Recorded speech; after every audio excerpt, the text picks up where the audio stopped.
যে মানুষটিকে দেখছেন তার নাম মোজাম্মেল হক। সবার কাছে তিনি পরিচিত মোজা ভাই নামে।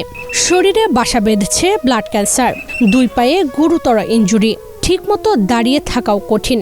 অথচ এই মানুষটি গত 25 বছর ধরে নিজের জীবনের কষ্ট ভুলে ব্যস্ত সড়কে দাঁড়িয়ে স্বেচ্ছায় ট্রাফিক নিয়ন্ত্রণ করে চলেছেন। সরকারি চাকরি নেই কোনো বেতন। মানুষের নিরাপত্তাকেই নিজের দায়িত্ব মনে করে প্রতিদিন রোদ বৃষ্টি উপেক্ষা করে কাজ করে যাচ্ছেন তিনি। রূপায়ণ lake castle, welcome to the land of piece. মোজা ভাইয়ের সংগ্রাম শুধু নিজের অসুস্থতার সঙ্গে নয়, ঘরে রয়েছে তার 2 সন্তান, আর দুজনই প্রতিবন্ধী। পুরো পরিবারের দায়িত্ব এই অসুস্থ মানুষটির কাঁধে। অথচ রাষ্ট্রের পক্ষ থেকে তার একমাত্র সহায়তা মাসে মাত্র 5,000 টাকার প্রতিবন্ধী ভাতা। কি করেন?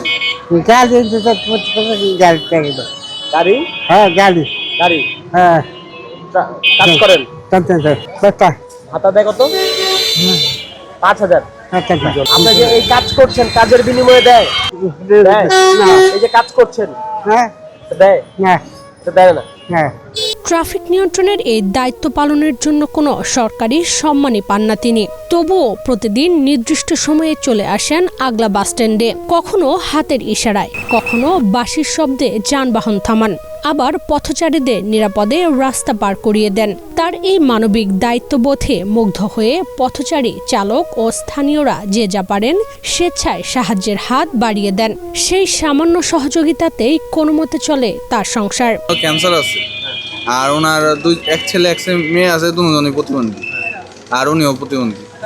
তো এইভাবে উনি আর কি আগে আপনার করে চলতো, মানে ট্রাফিক পুলিশের মতন কাজ করে টাকা উঠাইতো সবার থেকে, এমনি চলতো। এখন যে একবার অ্যাক্সিডেন্ট হয়েছে, তারপর থেকে যে পায়ে সমস্যা হয়েছে, এই জন্য ওইটা নিয়ে চলে। আমাদের ভদ্রলোক মোজাম্মেল ভাই, আমরা ছোটবেলা থেকে দেখতেছি উনি কাজ করছে স্বেচ্ছাসেবী হিসেবে, স্বেচ্ছাসেবী সংগঠনের কোনো আওতায় না, নিজ দায়িত্বে এটা কাজ করতেছে। আমরা প্রায় 25-30 বছর যাবত আমি নিজেই দেখছি, হয়তো আরও আগে থেকে কাজ করে উনি এই পেশা বলতে উনি স্বেচ্ছাসেবী। কোনো পেশা, ওনার কোনো নির্দিষ্ট বেতন নেই, কোনো ভাতা নেই, কিছুই নেই। উনি এখানে স্বেচ্ছাসেবী হিসেবে কাজ করতেছে। এখান থেকে যারা যায়, বাস বা গাড়ি, সিএনজি, অটো, সেটাকে খুশি হয়ে 10 টাকা, 20 টাকা, 50 টাকা যে যা পারে দিচ্ছে। এইভাবে উনি কাজ করে যাচ্ছে। আমরা দেখতেছি ভালোই এই লোকটারে। ওই যে গাড়ি, যে সব গাড়ি যদি হেরে 100 করে টাকা দিয়ে যেত, তাহলে সংসারটা একটু ভালো চলতো, বুঝছেন? মানে যেমনি যে যেমনি দিয়ে এমনি চলে।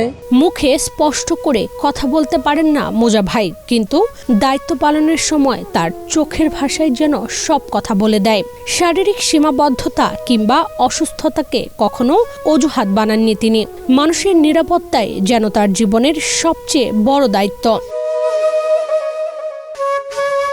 একদিকে ব্লাড ক্যান্সারের সঙ্গে যুদ্ধ, অন্যদিকে 2 প্রতিবন্ধী সন্তানকে নিয়ে কঠিন জীবন সংগ্রাম।